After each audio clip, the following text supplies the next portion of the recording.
Okay, so we are recording. So Callie, please don't swear. I'm not For those Adam. of you, for those of you who don't know Callie, she swears a lot. All the time. So yeah, Callie, just take the opportunity to just like introduce yourself and tell those of you who maybe don't know who you are, essentially who you are. I'm Kallie. I am the pre and postnatal coach at FFD, and sometimes at St Andrews. That's about it, really. I don't have anything exciting to say. Yeah. Um, how did you get into PT? Because you obviously, as well as running those two things, you do PT. So how did you get into PT to start with? So I got offered to do it by the uni. Actually, I got it paid for by the sports department. The same year that I did my dissertation, so that was a fun year. Where were you at uni, Callie? Abertay.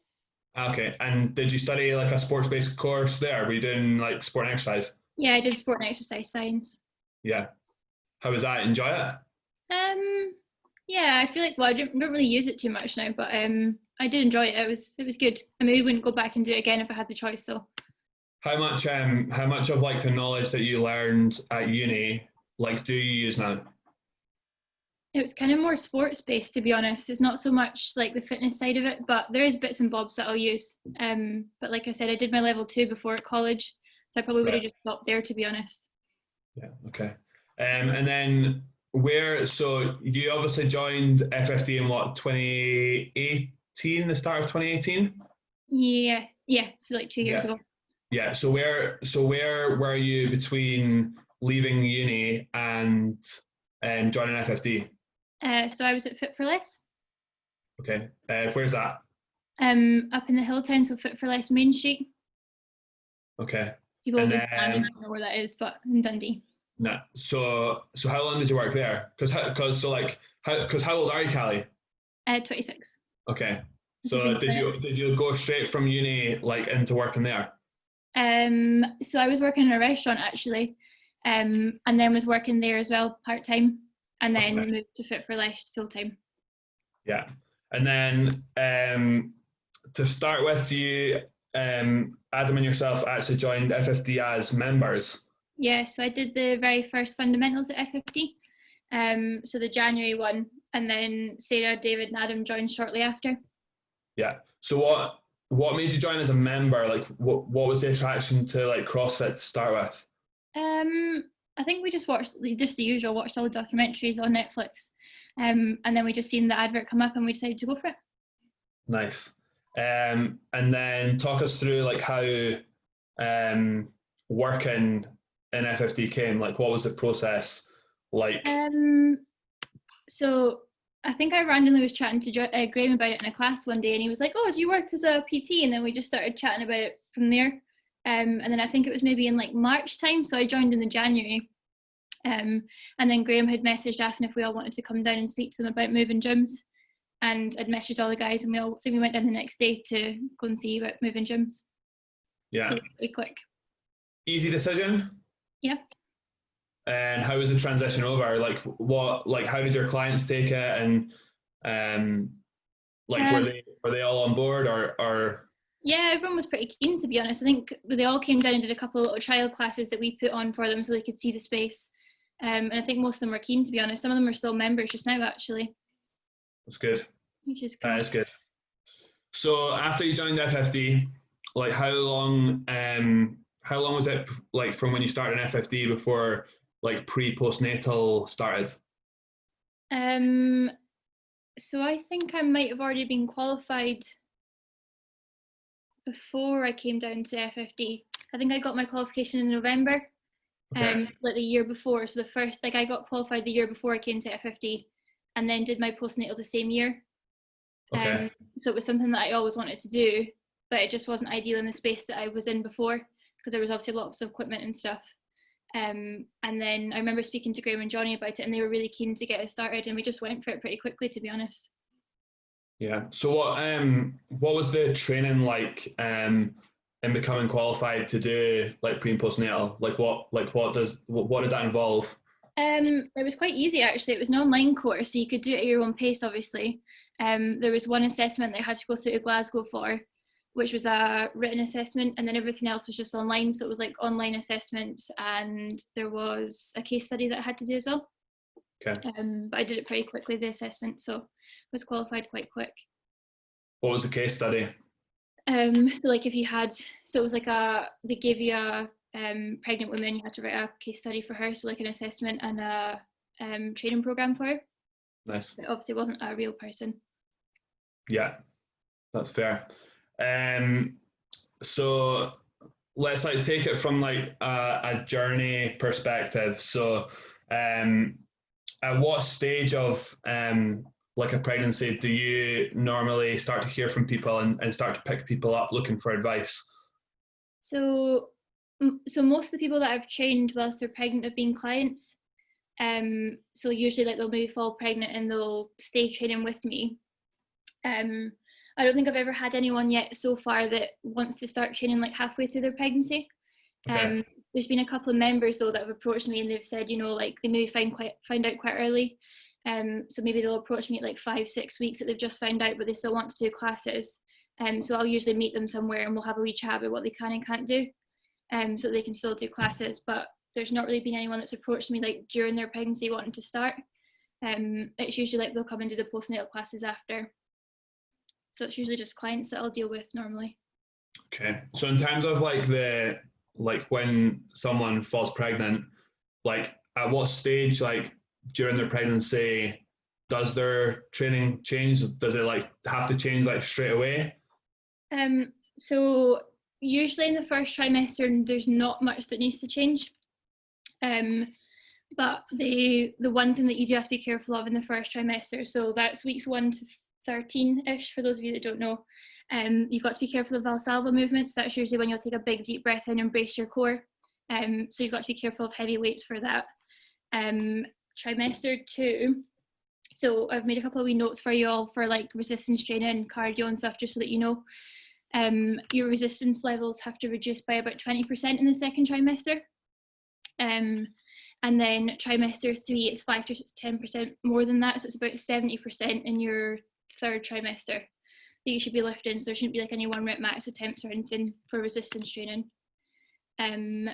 With regards to our gym and the cardio equipment, you've got to be careful of the bike and the ski after second trimester.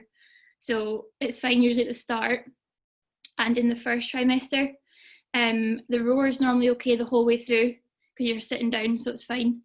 And then running is also okay during pregnancy if you're a seasoned runner. So if it's something that you do regularly, you're also fine with walking. With core exercises, you're not to be on your tummy or your back after 16 weeks, which means most core exercises are out. And I would also avoid kipping movements as well from here. That helps. Fair. So that you've kind of answered my next question, was going to be like specific things that people like can and can't do. Is there anything that like as soon as someone falls pregnant that you're just literally simply like, now you're pregnant, that's absolutely like a no-go? So this will probably come down to the coach and stuff. Like it's obviously risk and reward. I would probably just, anything that they're like maybe burpees and stuff, like anything that you're going to be high impacting on your tummy, I just wouldn't get them to do it. But you sometimes get people that don't know that they're pregnant until they're maybe like 4 months. So it just depends on the person. But as soon as I know, I would be like, just avoid that just in case. Yeah. So like higher intensity stuff, things that are maybe a little bit more dangerous. Yeah. And then how close like to baby coming do people train, or like how close to that can people train, or would you advise them to train? So again, it depends on the person. Like usually if somebody's not got any health conditions and they feel good, they can technically train until the baby comes, basically. But usually with previous experience with clients, usually from about week 35, they're just too tired. So their bump's too big, they're sore, like just doing basic walking and things is difficult. So usually realistically, I would probably say about 35 weeks usually is when people tend to stop. And you don't want to be too far away from your house as well in case you do go into labour. Yeah. Don't come to the gym and have your baby. No, I don't think anyone's qualified to deal with that. No. I presume you just base that on a person-to-person basis? Yeah. So I usually would only ever train like someone on a one-to-one if they were pregnant. Like I wouldn't do a class unless it was just like one person and you knew that, and that's fine. That's okay. But like a group of pregnant people would be difficult. And does that vary? So like, would that vary for people based on like first baby, second baby, or is it purely just like you just go how they feel all the way through it? Yeah, so again, that's the same thing. It kind of depends on like how the previous pregnancy was. So if there was complications, or like if you had core separation, or like your pelvis was sore, it's likely that it could happen again, but it doesn't always. And also like if you do have those difficulties first pregnancy, I try and deal with those first before having another one, just in case it happens again. Yeah, makes sense. So we've got through like prenatal. So baby comes. Mm-hmm. How long like after baby's born is it before you're looking for them to come and see you for postnatal? So it's 6 weeks post natural birth and 12 weeks post C-section is usually the guidelines. But sometimes like it could be a day or 2 out or whatever. It doesn't mean that as soon as you're 6 weeks, that's actually good to go. Sometimes people need a little bit longer, or if someone's like 1 day under and they've had their check and stuff, it's usually fine. Yeah. And then for new mum, are there specific areas that you make a big focus area? So usually their pelvic floors is something that they can start working on straight away. So as soon as you're like while you're waiting to come to the classes, they can work on their pelvic floors. They can do walking. They can focus on their posture, how they get out of bed, and how they pick up their little ones. So sometimes like people will move really well in the gym, but they'll still have issues with their core, and it's usually because they'll sit up in bed and they're not ready to do that yet. When they come to the gym, it's usually just building up their confidence again. So I try and again be careful with their core, but their pelvic floor as well. And then we do some like light dumbbell work to begin with. So to focus on any imbalances that they maybe have, and just focus on their confidence, getting a bit stronger. And then we'll do a little bit of barbell stuff after that. Yeah, so roughly like what does a program like the program look like? Say someone's in the early stage of returning to exercise. Like what does your class look like? Does it look like a classic CrossFit class or? Yeah, so obviously there wouldn't be like any really high intensity stuff and like skipping and running, so we don't do any of that just now, just because obviously their pelvic floor and their core is weakened. But usually like we'll have like their warm up, their strength piece, and then they'll do a little workout after, which they all love, don't you, Robin? Just smiling. It's just like, yeah, I just agree with her. So yeah, it's pretty much it's quite similar, to be honest, and it means that when they transition, if they do want to go to regular CrossFit classes, they can. It's not too different. And how long is the progression like for that? How long do you like? How long will you see a postnatal mum for? Sometimes I'm quite lucky in that they actually stay their whole maternity leave. So sometimes I'll have them for a full year. And then there's some people that maybe have a little bit longer, or they'll maybe be off work on certain days, so they'll ask to stay for a bit longer, which I'm usually fine with. So like you're technically classed as not postnatal after a year. But if the classes are working for them and that they struggle with childcare and the regular classes, I'm quite happy for them to stay for a bit longer. So sometimes they'll maybe have babies when they're up to about 15 months, which means they're walking a little bit, but it's usually the only baby. And I'm quite happy to pick them up as well, so it's fine. Loves babies. If you ever walk into FFD, Kallie's always got like juggling babies. So holding like 7 babies. Yeah. How much does which pregnancy a mum's in does that affect? So like if they're maybe not their first baby, but maybe like second or third, do they tend to pick up like exercising again like that a little bit faster? Yeah, usually. Because if someone's usually rule of thumb is if you've exercised throughout your pregnancy and you've exercised before, usually your postnatal period is a little bit easier. But again, it depends, and you might pick up an injury or something, but usually rule of thumb is that it's a bit easier second time round. Yeah. What are common concerns that you hear from your mums? It's normally weight gain. So obviously when you carry a baby anyway, you're going to put on weight because you have to eat more. But it's usually weight gain and sometimes getting their pre-baby body back or getting back to training the way they did before. but I think I always try and focus on telling them that their body hasn't changed, like they've not lost that body, it's just changed a little bit because they've had a baby, obviously. And some of the postnatal mums actually end up being able to do more now than they could before they had a baby, which is quite cool. And they get stronger and fitter as well. So it's usually weight gain that's the big one, or maybe like core strength different as well. Yeah. Any others that you think of? Maybe just that they don't feel as strong as they did before, and that they want to get back to things quicker than they maybe sometimes can, because their body might feel ready for it, but their core and their pelvic floor might not be. Okay. So I try to tell them to slow down a little bit because they might feel like they want to, but I'm trying to pull them back a little. Yeah. So how do you manage that? Like, how do you manage the people that feel like they are ready to push on, but they do just need to maybe just slow down? It depends on the person again as well, and I think because I usually have for them for quite a long time, we end up building quite a good relationship, and I think that they trust what I say. There is some people though that maybe like to run quite a lot, and like you can run postnatally, but you just have to be careful. I can obviously give my opinion, and if they want to take it, they take it, and if they don't, they don't. But usually most of the time they will listen, or we have to be a happy medium, and I'll meet them halfway. But it just depends on the person. Yeah.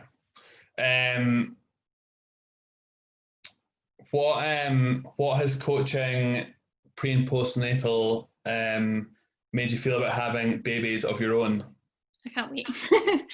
I've always wanted kids though, so I've always been like that, but not anytime soon. Yeah, that's fair. Can't wait to have babies. Yeah, fair. Interesting one. How often will you see a case of perhaps like postnatal depression, and how does that factor into your role there? I think sometimes you just kind of know from in our job, obviously we see a lot of people and we build relationships with people, so I think sometimes you can kind of maybe tell that there's maybe some signs there. So it would depend on how severe it was. I can maybe talk to them about it before or after class, or send them a wee message, or maybe meet up with them or something. But as a whole, it's not really something that I've experienced too much. I think most of the mums really enjoy the classes because it's the one thing that they do for themselves. Because there's quite a lot of obviously mum and baby classes, but they're always focused on the babies. So I tend to see the mums grow in confidence more than anything really. Maybe to begin with sometimes, but I think with the social network of all the other mums, it helps them as well. But obviously if I did see it and thought it was quite bad, I'd obviously refer them on. Yeah. You just said there you've got a good community of mums, so your postnatal mums, I presume they stick together after, so it's not as if it's this is just a thing for this little while. You've got a little squad of mums that are now pals. Yeah, they all get on really well. So some of them go for lunch and stuff together, and they'll meet up, and their babies are quite good friends as well because they've spent the good part of 9 to 12 months together. So that's quite cool as well. Yeah, that's cool.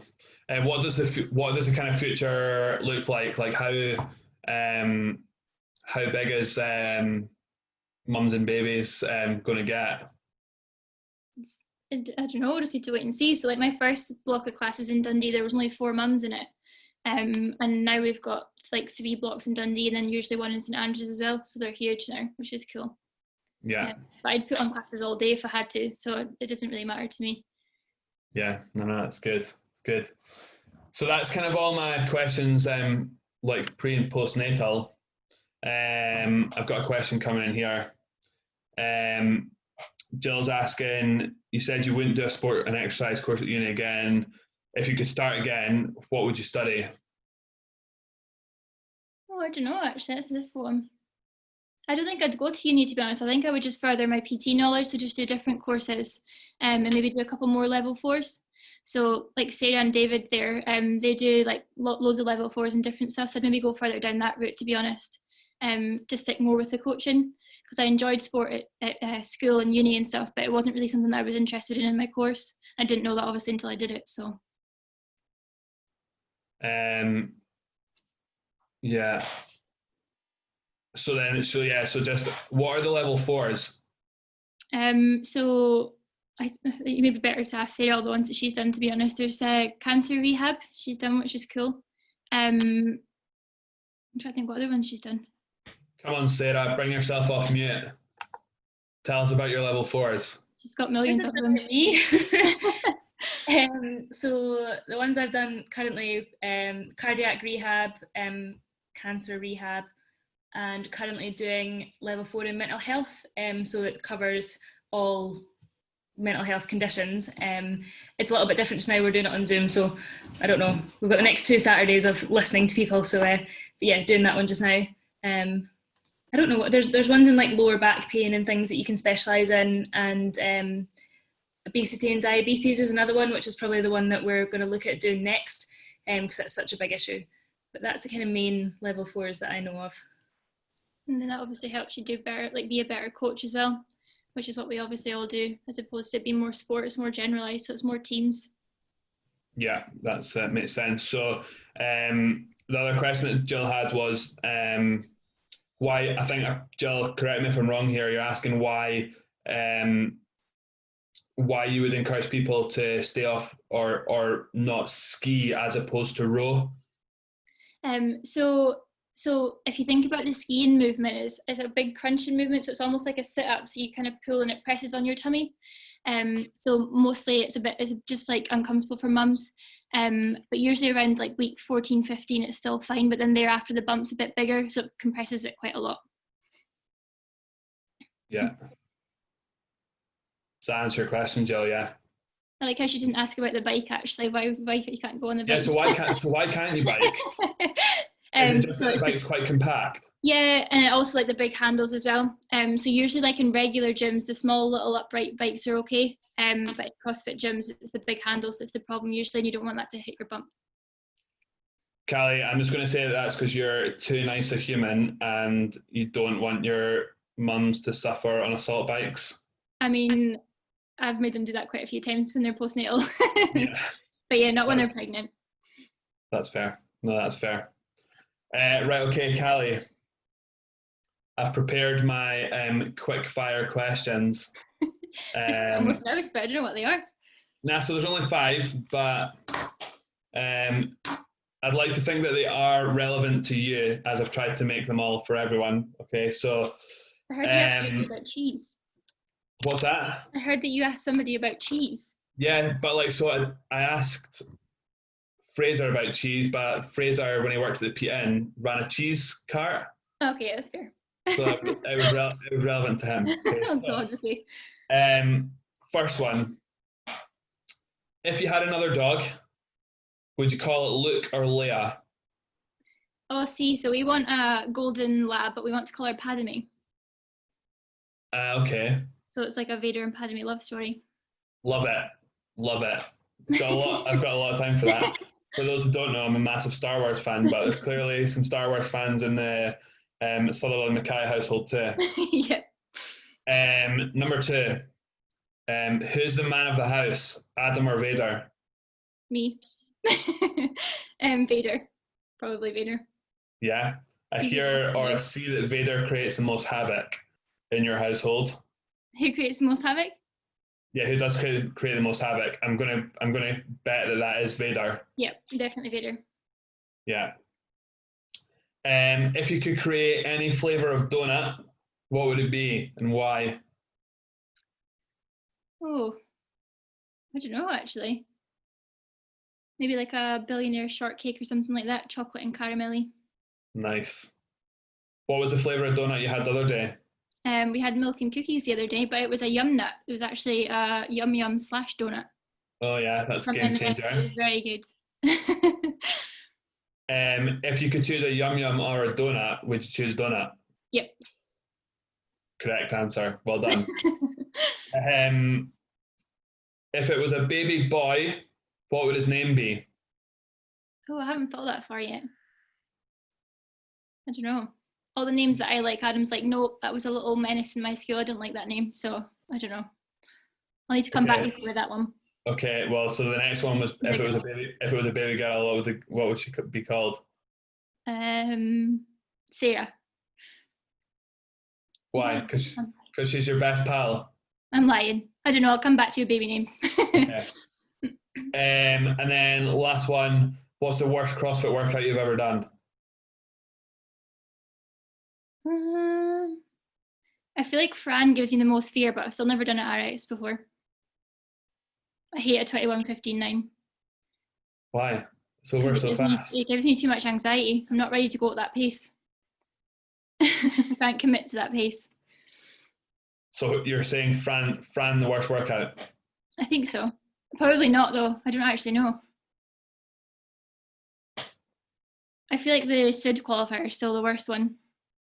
The push press, burpees, front squat, Yep. thruster one. Or what was the 10 down to 1 of burpees over the bar and dumbbell squats, and then it was a 1 rep max clean. It was one of the 18.2. So that was like one of my first ever CrossFit workouts I did, and I was like, what is this? What's going on? So one time that workout provided the one time where I nearly killed myself with a barbell. So obviously that workout, you got off the squats and you went to hit your 1 rep max clean and your legs just didn't work. Mm-hmm. But I think on my second lift, like I had a major wobble to the point where like I didn't like ditch it forward. I fell backwards. So like I fell backwards with the bar in my front rack. And I thought I was going to decapitate myself. So yeah, that SID qualifier is bad. Yeah, it's really bad. It wasn't as bad as the first year that I did it, to be fair, but it still wasn't nice. Yeah, that's fair. Fair. Kallie, is there anything that you shamelessly want to plug while you're here? Not really, because I guess we don't know just now like when the classes are going to come back and stuff, because it's obviously hard to social distance babies and things. So yeah, I guess once we know that more, we can promote the classes again, but just now, not really. Fair. Awesome. If there's no other questions coming from the floor, I'm going to stop recording. Hi, Ben. You're not shy.